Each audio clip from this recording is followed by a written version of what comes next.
हम लोगों का बातचीत और एक ही व्यू है हम लोगों का, सबको मिलकर के आगे बढ़ना है सबको। पहली तस्वीर लालू यादव की दिखा रहे हैं। स्क्रिप्ट राइटर हैं, ये जेल से बाहर आ गए हैं, मनुवाद की छाती पर दाल रगड़ रहे हैं। स्क्रिप्ट लिख दिया है कि 2024 में क्या होगा। दूसरी तस्वीर नीतीश कुमार की शरद यादव के साथ, मंडल मसीहा अपने राजनीतिक गुरु से मिल रहे हैं। यह तीसरी तस्वीर है जेडीएस जनता दल सेकुलर कर्नाटक के नेता के साथ, देवगौड़ा साहब के लड़के हैं। अगर कांग्रेस और देवगौड़ा मिल गए तो बीजेपी का सुपरा साफ। चौथी तस्वीर अरविंद केजरीवाल के साथ। पंजाब और गुजरात में क्या होगा अंदाजा लगा लीजिए। और आखिरी तस्वीर नीतीश कुमार की, अपने आप में एक शख्सियत जो जानते हैं कि उनको करना क्या है। यह तस्वीर देखिए। नमस्कार, मैं शंभू कुमार सिंह और आप देख रहे हैं नेशनल दस्तक। नीतीश कुमार ने कहा था जब बिहार में सरकार बनी, जब उन्होंने बीजेपी से पाला तोड़ा, तो नीतीश कुमार ने कहा कि 2014 में जो आए हैं वो 2024 में नहीं आएंगे, इसकी गारंटी लेता हूं। प्रधानमंत्री बनूंगा कि नहीं बनूंगा ये नहीं जानता हूं। मैं बिहार विधानसभा गया था, कुछ बहुजन समाज के विधायक जो बीजेपी में हैं, मंत्री हैं, उनसे बात हुई। मैंने पूछा कि देश की सबसे ताकतवर पार्टी पैसे के मामले में, देश की सबसे बड़ी पार्टी टेक्नोलॉजी के मामले में, देश की सबसे बड़ी पार्टी मीडिया के मामले में, लेकिन देश के सबसे कम जनाधार वाली पार्टी बीजेपी, आखिर नीतीश कुमार को इतना प्रश्रय क्यों देती है? क्या मजबूरी है आप लोगों की? क्या सोच है आरएसएस की? विधायक जी ने कहा कि सोच यही है कि नीतीश कुमार गुजरात डैमेज कर देंगे, उड़ीसा डैमेज कर देंगे, बंगाल डैमेज कर देंगे, बिहार डैमेज कर देंगे, यूपी डैमेज कर देंगे, मोदी का सारा औरा खत्म हो जाएगा, क्योंकि पिछड़ा बनाम पिछड़ा में मोदी नकली पिछड़ा साबित होंगे। उसी दिन समझ में आ गया था। उसके बाद से लगातार लोगों के मन में शक था, मेरे मन में भी शक था कि क्या नीतीश कुमार की कोई कमजोर नस दबी हुई है, कोई फाइल दबी हुई है। लगातार प्रोपगेंडा फैलाया गया कि नीतीश कुमार के खिलाफ चार्जशीट दायर होगी, फाइल बनी हुई है, अमित शाह के से कोई बच नहीं सकता है। लेकिन सोचिए, राजनीति के धुरंधर एक दौर था जब फूले पेरियार, अंबेडकर, जगदेव बाबू के मानने वाले रामविलास पासवान, नीतीश कुमार, लालू यादव, कर्पूरी ठाकुर, इन लोगों की चौकड़ी ने तय कर दिया था कि जगदेव बाबू की धरती, सम्राट अशोक की धरती पर दलित, पिछड़ा, आदिवासी, माइनॉरिटी, अल्पसंख्यक हो या सवर्ण समाज हो, यहां सोशल जस्टिस की लड़ाई ही चलेगी। आज भी बिहार में कोई गैर सवर्ण मुख्यमंत्री ही सूट करता है बिहार को। यह है सोशल जस्टिस की लड़ाई। अगली नीतीश कुमार की क्या रणनीति है सोचिए आप। मैंने रोज बता रहा हूं, तमिलनाडु में क्लियर है डीएमके कांग्रेस एक साथ लड़ेगी। आप कल्पना कीजिए कि अगर बंगाल में ममता बनर्जी और लेफ्ट को एक साथ मिला लिया जाए। सीताराम येचुरी से नीतीश कुमार की बात हो रही है, मुलाकात भी हुई है, तस्वीरें भी देख लीजिए। उसके बाद बचता है यूपी, जिस पर सबसे ज्यादा सस्पेंस है। लेकिन मायावती, अखिलेश जी, लालू यादव में वो ताकत है, वो सलाहियत है कि जब चाहे एकजुट कर दें। ये पूरा स्क्रिप्ट लालू यादव लिख रहे हैं, नीतीश कुमार उसको अमली जामा पहना रहे हैं। इस देश में एससी, एसटी, ओबीसी, माइनॉरिटी की एकता की पहली बार लहर चल रही है। चुनाव होगा अगरा बनाम पिछड़ा, चुनाव होगा मंडल वर्सेस कमंडल 2024 का। लिख लीजिए। राहुल गांधी से बात हो चुकी है। राजस्थान में मायावती जी को सम्मान मिलेगा, छत्तीसगढ़ में, गुजरात में, तमाम जगहों पर मायावती जी को बराबर का सम्मान मिलेगा, क्योंकि मायावती को छोड़ के भारत की राजनीति नहीं की जा सकती है। इस देश में दलित, पिछड़ा, आदिवासी, अल्पसंख्यक छोड़ के राजनीति नहीं हो सकती है। और बीजेपी का जो टोकनिज्म की राजनीति है उसको समझ गए हैं। और सबसे ज्यादा बीजेपी ने बड़ी गलतियां कर दी है। जिस तरह से उसने हाथ डाला, अखिलेश परेशान है, मायावती जी परेशान है, केजरीवाल परेशान है, हेमंत सोरेन परेशान है। सबको टारगेट करके इन्होंने दुश्मन बड़ा बना लिया है। एक शख्स है जिसको लेकर सस्पेंस है, जगन मोहन रेड्डी या चंद्रबाबू नायडू। मैं दावे के साथ कह रहा हूं कि खेल पलट भी सकता है। जगन मोहन रेड्डी को नीतीश कुमार अपने पाले में लाने की कोशिश करेंगे। तेलंगाना में केसीआर आ चुका है। नॉर्थ ईस्ट में नीतीश कुमार की ठीक ठाक साख है। 5-6 विधायक उनके अकेले जीत के आते हैं। तो नीतीश कुमार ने जाल बिछा दिया है, शतरंज की बाजी लग गई है। अगर अगरा बनाम पिछड़ा, मंडल वर्सेस कमंडल का नारा चलता है, चुनाव होता है, तो यकीन मानिए नीतीश कुमार का काट बीजेपी के पास नहीं है। गुजरात के मुख्यमंत्री रहे नरेंद्र मोदी, नीतीश कुमार बिहार के मुख्यमंत्री रहे हैं, जहां उड़ती चिड़िया को लोग हल्दी लगाते हैं। नीतीश कुमार पढ़े लिखे हैं, लंबा अनुभव है, केंद्र में कई बार मंत्री रहे हैं, संसद के चुनाव में अपने कंस्टिट्यूएंसी में नहीं जाते। हाँ, एक चीज की कमी है, मीडिया मनी, वो भी साधने में मास्टर है, उनको पता है मीडिया का इस्तेमाल भी किस तरह से करना है।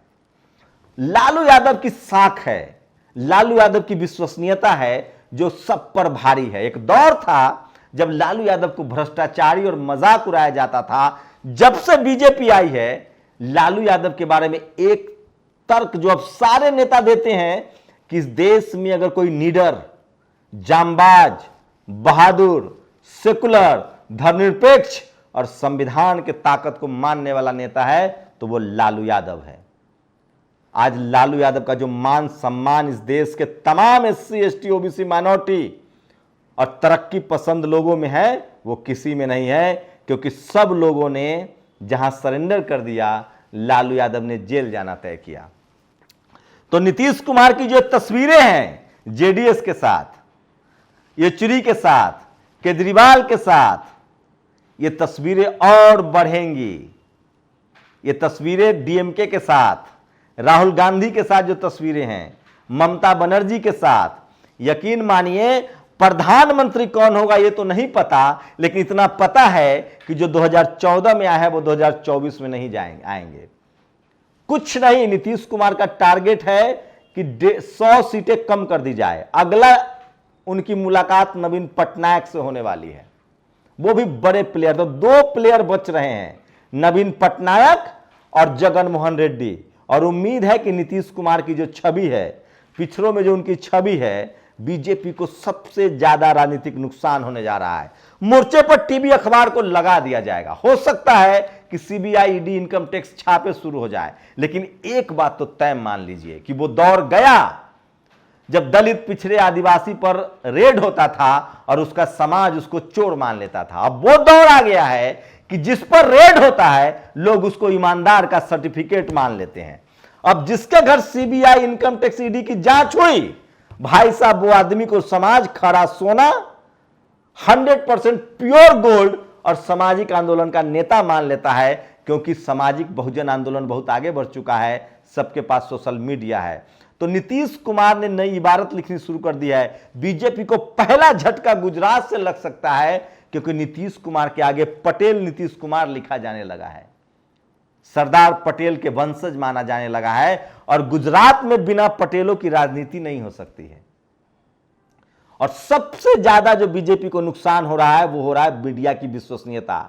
टेलीविजन अखबार की विश्वसनीयता खत्म हो चुकी है। जिस नेता का बुराई टेलीविजन अखबार करता है, जनता को लगता है कि भाई साहब ये नेता बहुत अच्छा है, क्योंकि मीडिया ने अपनी विश्वसनीयता खत्म कर ली है। तमाम इंस्टीट्यूशन, चुनाव आयोग, इनकम टैक्स, ED, CAG, इन्होंने अपनी विश्वसनीयता खत्म कर ली है और इस सब का फायदा नीतीश कुमार को मिल रहा है। एक बात तो मानना पड़ेगा साहब, राजनीति की समझ अगर किसी को है तो सम्राट अशोक की धरती पर पैदा होने वाला, चंद्रगुप्त के मौर्य के वंशज, सम्राट अशोक के अनुयायी, बुद्ध को मानने वाले नीतीश कुमार के पास है। कभी जाइए राजगीर, कभी जाइए नालंदा, कभी जाइए पटना, आपको चंद्रगुप्त मौर्य की तस्वीर मिलेगी।